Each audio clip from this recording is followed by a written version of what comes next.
stop killing our birds. There's nothing wrong with them. Yeah. Well, the question of when and if the birds will be culled continues. There is a temporary delay as I'm filming this, May 30th, agreed upon by the council of both the CFIA and the council, a lawyer, Umar Sheikh, based in Victoria, representing the farm. A mutual agreement to temporarily pause the cull while the farmers work on their stay application. But it is true that the cull order, defying logic, defying science, defying humanity, is still looming over the farmers with this government agency behind me, whose employees are probably in hiding, not even giving the farmers the decency of knowing when. They're on constant concern and constant anxiety, but the people are showing up. And Rebel News has been showing you what that looks like, what the fight looks like, and making you aware of this threat to farming, to food, to science, every step of the way. If you appreciate the journalism that we do, go to SaveTheOstriches.com. I just hope we win for the animals. Now, how do you feel about that? About the boosters being added right to your food? Well, that's what they want to do with this. That's the end goal. So we're here for food sovereignty. We're here for farmers, small farms. We're here for natural immunity. So a big threat that the government finds is these ostriches produce natural immunity. And they see it as competition to the vaccines.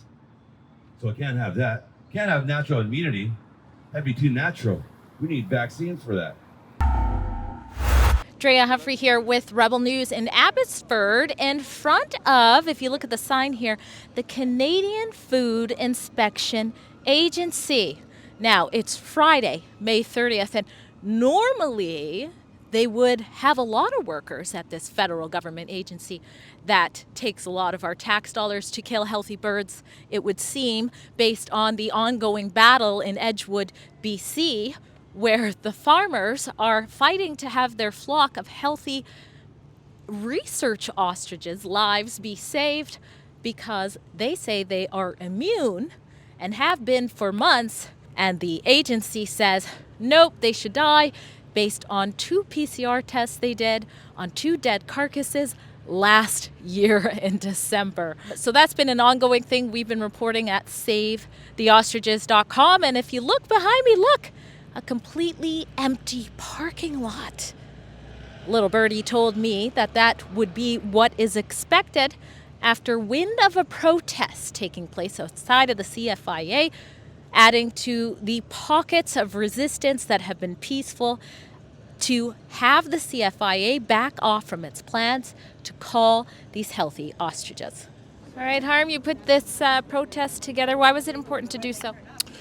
Well, there's many issues at stake here right now, but I think one of the biggest things to me is the PCR test, especially in light of the Canada just signing on with the pandemic treaty. That's a terrible thing right there.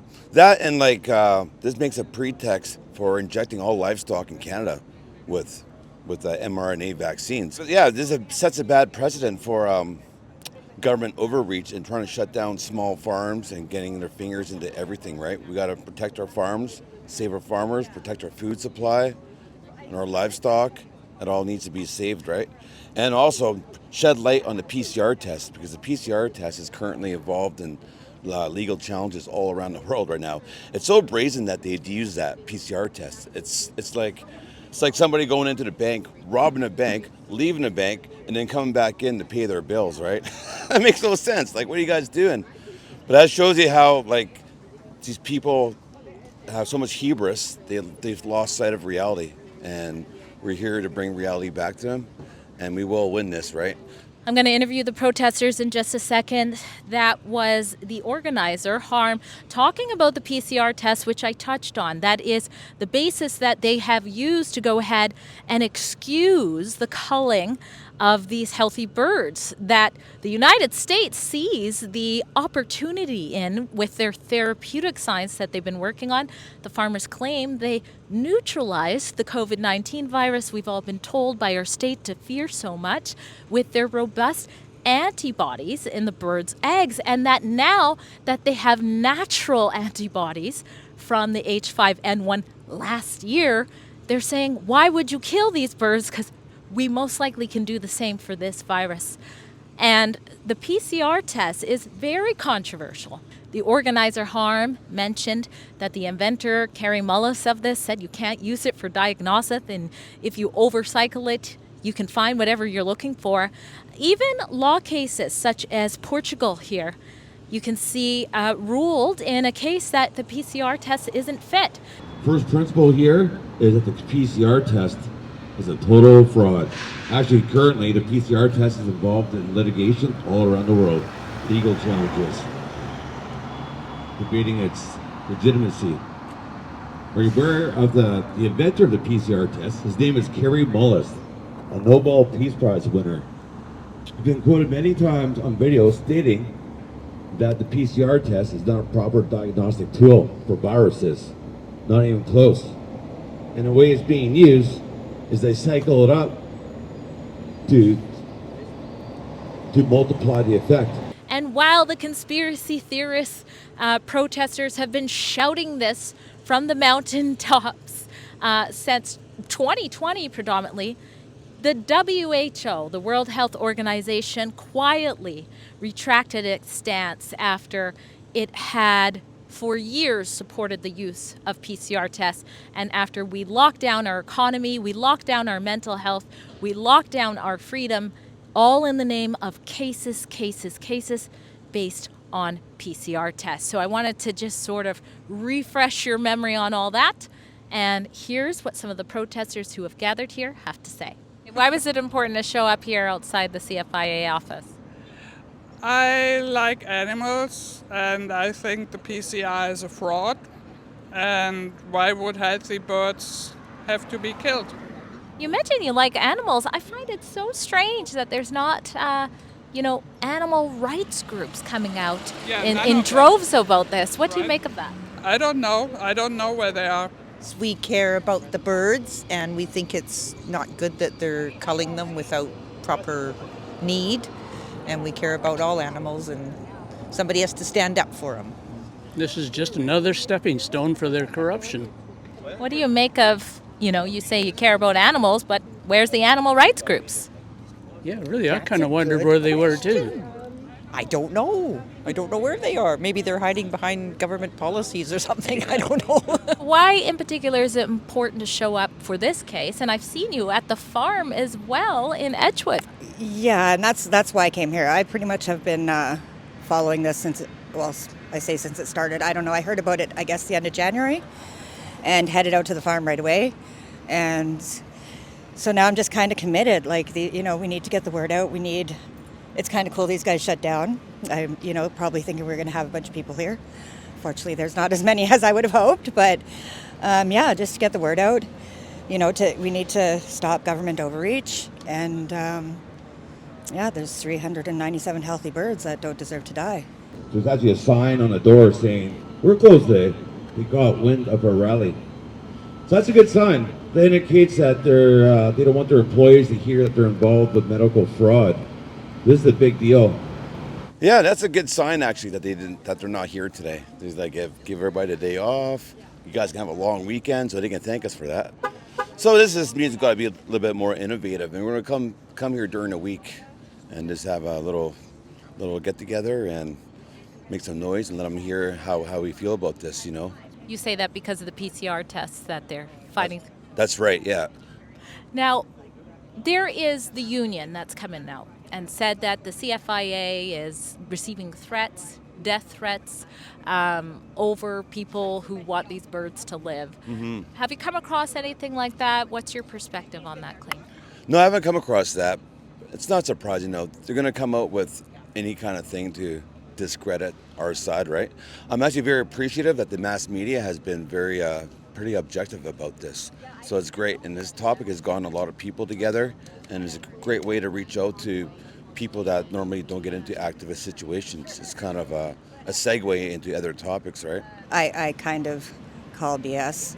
I mean, maybe they've had too many phone calls, they can't handle it, but that's just the people coming together and wanting to voice their concern about what's going on with these ostriches. So if they consider people, maybe asking too many questions, I don't know, maybe some people might have gotten upset because they don't understand. I mean, I've seen quite a bit of different emotions being at the farm as well. So I don't know. I don't think death threats. I think maybe they got too many phone calls, and it's probably too much for them too. I would hope that that all of the employees don't agree with it. Haven't seen anything about death threats. Have you? I have seen nothing, not from anybody that I know or have heard of or that's connected with people that care about the ostriches. Absolutely. There's a sign on the door that says, "Oops, sorry, we're not going to be here today," and a big empty parking lot. Any thoughts on that? They are cowards. They don't wanna. They don't wanna know that people know. Probably. Should have said, we're hiding today. No coincidence. Like here at the Canada Inspection Agency where we're doing this, there's a sign on the door today saying that they're not open. And an empty parking lot. And an empty parking lot. So they got the day off because we're here.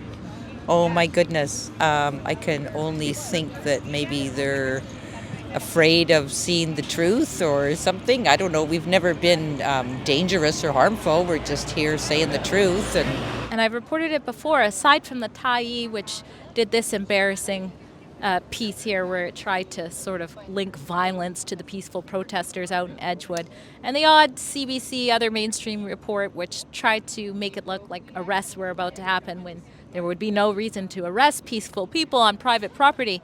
The mainstream media has at large been non-inflammatory for once against a freedom movement. Yeah.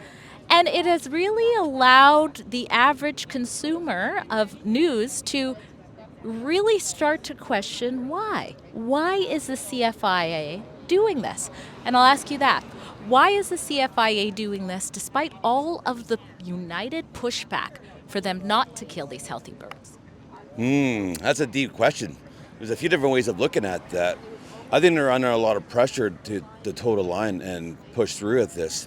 But they're getting so much pressure from the other side too, right? They're stuck between a rock and a hard place, so it's good to see them sweat. They're not going to get out of this unscathed, that's for sure.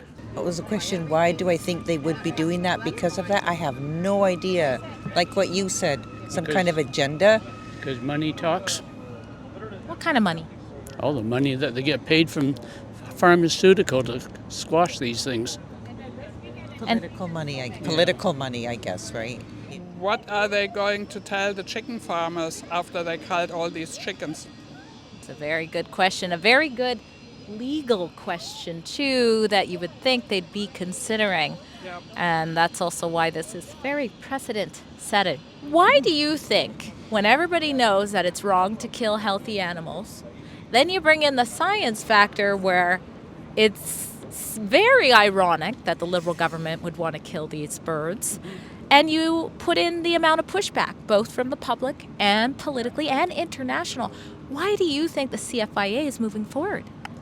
Well, I think now they've just dug their heels in. I think most people with more publicity might reconsider, but I think after getting the victory in Vancouver on the judicial review, and I just couldn't see a government agency eating crow, for lack of better words, and stopping now. It's almost like I think they just are like, they just dug their heels in. They're just going to push forward. When they're going to do it, which again I think is cruel, because it's when you're at the farm, it's like that family is every day doesn't know when they're going to come, right? Mm-hmm. And that's part of the mental head game I think that they're playing with them right now. Even though everyone doesn't agree on the virus, no virus issue, if they were studied for science, if they weren't, killing 397 healthy animals, that should bring everyone together. That's wrong no matter what. And especially a government agency wanting to do it. So to probe into the agriculture union's claims that CFIA staff has received threats and intimidation, including death threats, I reached out to the RCMP as well as Abbotsford staff, because surely such threats would be investigated by authorities. The Abbotsford Police Department confirmed that to date they have not received such reports, And RCMP danced around the question a little bit, but said to date their role has only been to keep the peace. At Rebel News, we have our boots on the ground to give you stories that you trust us to bring you the truth on. And this is one, I think, where that needs to be going strong. If you agree, please go to savetheostriches.com to find out more about this story, how to support the farmers, and how to chip in to donate what you can to cover our ongoing expenses to cover this issue at savetheostriches.com.